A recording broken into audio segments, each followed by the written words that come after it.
بسم اللہ الرحمن الرحیم۔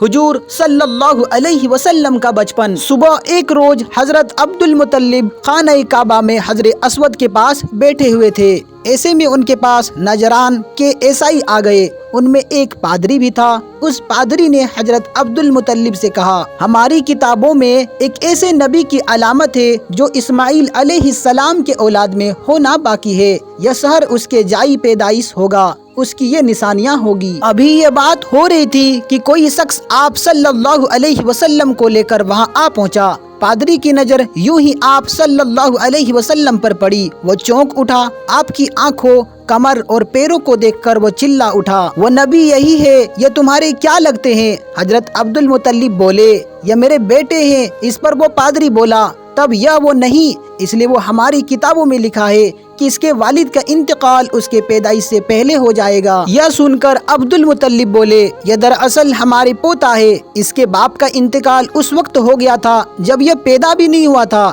اس پر پادری بولا، ہاں یہ بات ہوئی نا۔ عبد المطلب کے آپ سے محبت کا یہ عالم تھا کہ کھانا کھانے بیٹھتے تو کہتے کہ میرے بیٹے کو لے آؤں۔ آپ تشریف لاتے تو عبد المطلب آپ کو اپنے پاس بیٹھاتے، آپ کو اپنے ساتھ کھلاتے۔ بہت زیادہ عمر والے ایک صحابی حیدہ بن معاویہ رضی اللہ تعالی عنہ کہتے ہیں کہ ایک مرتبہ اسلام سے پہلے جاہلیت کے زمانے میں حج کے لیے مکہ معظمہ گیا۔ وہاں بیت اللہ کا طواف کر رہا تھا۔ میں نے ایک ایسے شخص کو دیکھا جو بہت بوڑھا اور بہت لمبے قد کا تھا۔ وہ بیت اللہ کا طواف کر رہا تھا اور کہہ رہا تھا، اے میرے پروردگار، میری سواری کو محمد صلی اللہ علیہ وسلم کے طرف بھیج دے اور اسے میرا دست و باجو بنا دے۔ میں نے جب اس بوڑھے کو یہ شعر پڑھتے سنا تو لوگوں سے پوچھا، یہ کون ہے؟ تو لوگوں نے بتایا کہ عبد المطلب بن ہاشم ہے۔ انہوں نے اپنے پوتے کو اپنے ایک اونٹ کی تلاش میں بھیجا ہے۔ وہ اونٹ گم ہو گیا ہے اور وہ پوتا ایسا ہے کہ جب بھی کسی گمشدہ چیز کی تلاش میں اسے بھیجا جاتا ہے تو وہ چیز لے کر ہی آتا ہے۔ پوتے سے پہلے یہ اپنے بیٹوں کو اس اونٹ کی تلاش میں بھیج چکے ہیں، لیکن وہ ناکام لوٹ آئے ہیں۔ اب چونکہ پوتے کو گئے ہوئے دیر ہو گئے ہیں، اس لیے پریشان ہیں اور دعا مانگ رہے ہیں۔ تھوڑی ہی دیر گزری تھی کہ میں نے دیکھا کہ آپ صلی اللہ علیہ وسلم اونٹ کو لے کر تشریف لا رہے ہیں۔ عبد المطلب نے آپ کو دیکھ کر کہا، میرے بیٹے، میں تمہارے لیے اس قدر فکر مند ہو گیا تھا کہ شاید اس کا اثر میرے دل سے کبھی نہ جائے۔ عبد المطلب کے بیوی کا نام رقیہ بنت ابو شیفی تھا۔ وہ کہتی ہے، قریش کئی سال سے سخت قحط سالی کے شکار تھے، بارشیں بالکل بند تھی، سب لوگ پریشان تھے۔ اس زمانے میں نے ایک خواب دیکھا کہ ایک شخص خواب میں کہہ رہا تھا، اے قریش کے لوگوں، تم میں سے ایک نبی ظاہر ہونے والا ہے، اس کے ظہور کا وقت آ گیا ہے، اس کے ذریعے تمہیں زندگی ملے گی، یعنی خوب بارشیں ہوگی، سرسبزی اور شادابی ہوگی۔ تم اپنے لوگوں میں سے ایک ایسا شخص تلاش کرو جو لمبے قد کا ہو، گورے رنگ کا ہو، اس کی پلکیں گھنی ہو، بھویں اور آبرو ملی ہوئی ہو۔ وہ شخص اپنے تمام اولاد کے ساتھ نکلے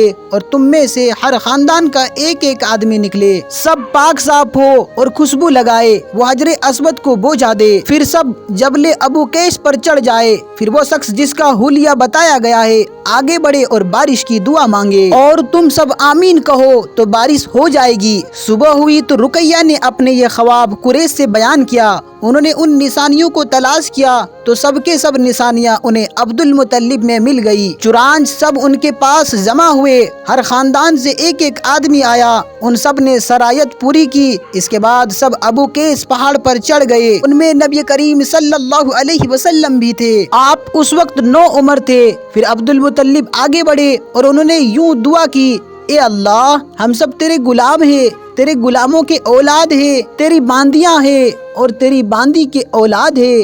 ہم پر جو برا وقت آ پڑا ہے تو دیکھ رہا ہے، ہم مسلسل قحط سالی کا شکار ہے۔ اب اونٹ، گائے، گھوڑے، خچر اور گدھے سب کچھ ختم ہو چکے ہیں اور جانوں پر بن آئی ہے، اس لیے ہماری یہ خشک سالی ختم فرما دے، ہمیں زندگی اور سرسبزی اور شادابی عطا فرما دے۔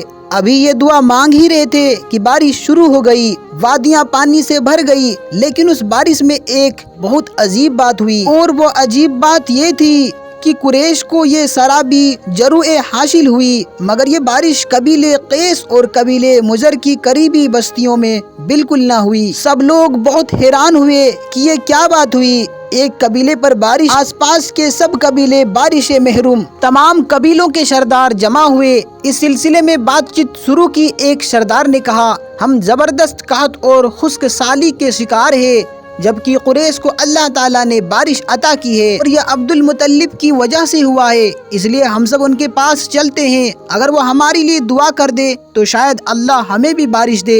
یہ مشورہ سب کو پسند آیا، چنانچہ یہ لوگ مکہ معظمہ میں آئے اور عبد المطلب سے ملے، انہیں سلام کیا، پھر ان سے کہا کہ اے عبد المطلب، ہم کئی سال سے خشک سالی کا شکار ہے، ہمیں آپ کے برکت کے بارے میں معلوم ہوا ہے، اس لیے مہربانی فرما کر آپ ہمارے لیے بھی دعا کرے، اس لیے کہ اللہ نے آپ کی دعا سے قریش کو بارش عطا کی ہے۔ ان کی بات سن کر عبد المطلب نے کہا، اچھی بات ہے، میں کل میدان عرفات میں آپ لوگوں کے لیے بھی دعا کروں گا۔ دوسرے دن صبح سویرے عبد المطلب میدان عرفات کی طرف روانہ ہوئے، ان کے ساتھ دوسرے لوگوں کے علاوہ ان کے بیٹے اور اللہ کے رسول صلی اللہ علیہ وسلم بھی تھے۔ عرفات میدان عبد المطلب کے لیے ایک کرسی بچھائی گئی، وہ اس پر بیٹھ گئے، نبی کریم صلی اللہ علیہ وسلم کو انہوں نے گود میں بیٹھا لیا، پھر انہوں نے ہاتھ اٹھا کر یوں دعا کی، اے اللہ، چمکنے والی بجلی کے پروردگار اور کڑکنے والی گرج کے مالک، اے ہمارے پالنے والے اور مشکلات کو آسان کرنے والے،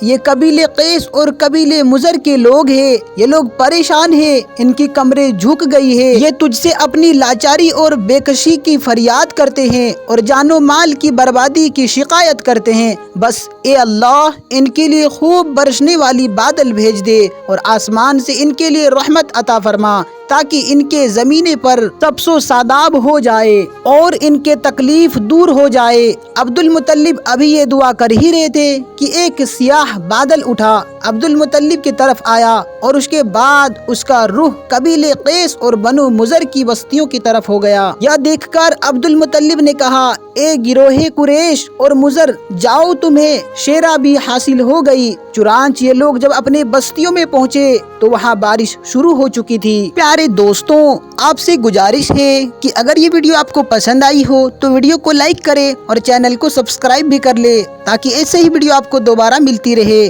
اب انشاءاللہ جلد ہی ملیں گے اور ایک نیو ویڈیو کے ساتھ، تب تک اپنا خیال رکھیں۔ السلام علیکم، اللہ حافظ۔